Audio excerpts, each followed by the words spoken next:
Hey, what's going on, guys? U.S. Virgin Islands Chess at home and abroad. It's Colin Hem again with another your instructor from all these videos. Today is November 16th, I believe. It's Tuesday. Got a game here from Live Chess, and this was a blitz game. Okay, and let's not mind the ratings, guys. Let's not look at any. I just want to show in this game how to draw. Even with losing position on the board. Okay, so this is for my intermediates level playlist, and let's just get right into it. Okay, so your instructor guys here had the black pieces. My opponent started with f4, and I responded with knight to c6, knight to f3 by my opponent, d6, e4, bishop g4, and bishop b5. Okay, so let's stop here and look at the position, guys. White is looking to take over on the c file by maybe taking. But anyway, my response here was just a6, asking a question of my opponent, attacking the knight.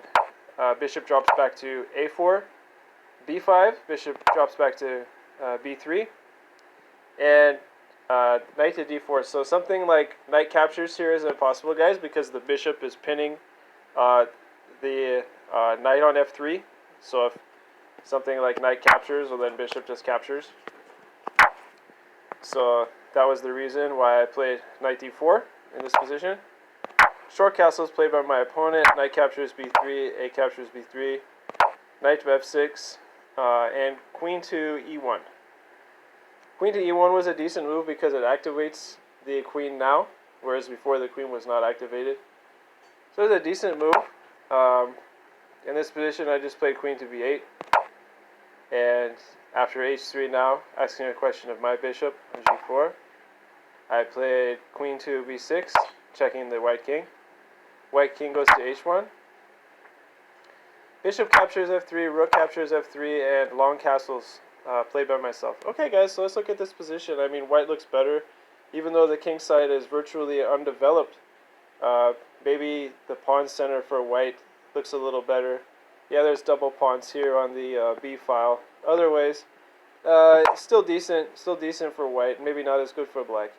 But again, guys, in this particular clip, I want to show online how your instructor was able to draw a game that was completely lost position and still able to draw. Okay, so we get something useful out of this.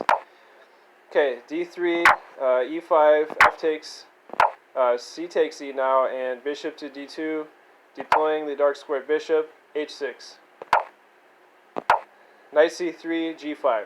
Okay, ready to storm that king over there on h1, ready to start going here. Queen f1, bishop e7, bishop e3 attacking the queen on b6, queen moves out of the way. Queen to f2 now starting a double attack, and now pawn to g4. So pawn to g4 now saying, well, if you capture, right, so let's just say white captures here and falls for the bait, then I get a nice attack on the queen and the dark squared bishop. So instead of capturing, my opponent played a better move, and he found rook to f5, which is a decent move. But still, I'm capturing here on h3, guys, and after g captures, the knight goes to h5. Rook captures, that's actually just a sound sacrifice. I'm giving my opponent a free knight. Was there any better move in this position, guys and gals? After I give everyone a couple of seconds, was there a better move than just giving up the free knight here? Yes, there was. It was actually rook from d to g8. And if you found rook d to g8, congratulations, because this actually is much better.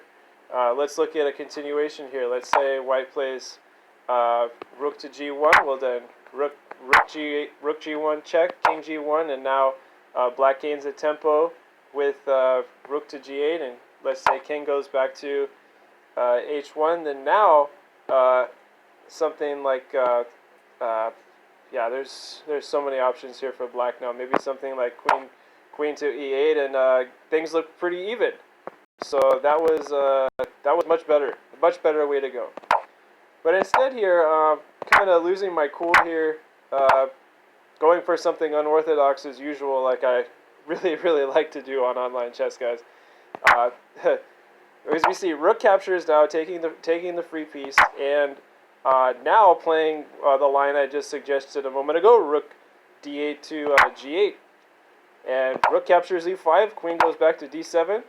My opponent plays queen to f5, now forcing an exchange of queens, as it does. Captures, captures, okay.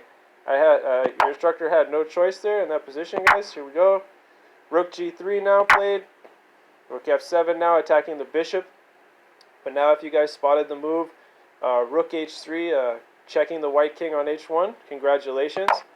And now let's show how to draw this endgame. Okay, so as we see, guys, the king has to move to somewhere. Why not something like king to g1? Well, then the rook is coming, and king is forced to move to another square here. And if this happens, well then black's just winning a rook. Okay, so that's the reason why my opponent just moved forward to attack the rook over there nestled on h3. Okay, we get it? All right. So rook d3, rook e7, and now rook g8 check to the white king. Okay, so the white king goes and attacks my other castle. Okay. Rook g3, right? Rook g3 because there's a choice for that rook to go to g3 on the e file, but now the g file rook is going to g3. That's what it says in the notation, guys. Okay, so rook captures a3, and now here comes perpetual check. Again, guys, we wanted to demonstrate in this little video tutorial online how to draw a hopeless endgame when you've sacrificed a piece for really no initiative other than just to make a promised forced draw for yourself or for your opponent so that you don't lose based off material disadvantage. And it was in this position that the server drew the game because the position was repeated. It's for my intermediates level playlist, guys, if you're watching. Games are to be drawn after perpetual check, given the repeat of moves. Again, perpetual check is given after the pieces by both sides have been moved to the same squares in a set of maybe 3 times in a row, as it does. Okay, so again here, something like king g2, well, rook is going to the g file, checking the white king again, goes to the h file, rook h3 check, king g2, and we can stop here because the server noticed that the same 3 moves have been played back to back to back. So there's the draw. Thank you guys so much for watching. This was how to equalize a position that appeared to be completely lost for white. Hope you enjoyed it. You should have got something out of it today as usual. This is Colin Hine with U.S. Virgin Islands Chess at Home and Abroad, U.S. Virgin Islands Expansion Project. And this was pretty interesting, guys. This is just a little demo on how to draw. Right, you're in a lost position. All hope is lost for a win, and you know you're playing a blitz game. By the way, this was a 5-minute game. Each player had 5 minutes. How to properly draw. This was it, guys. Thank you very much, and enjoy the rest of your time. Till next time. See you on the other side.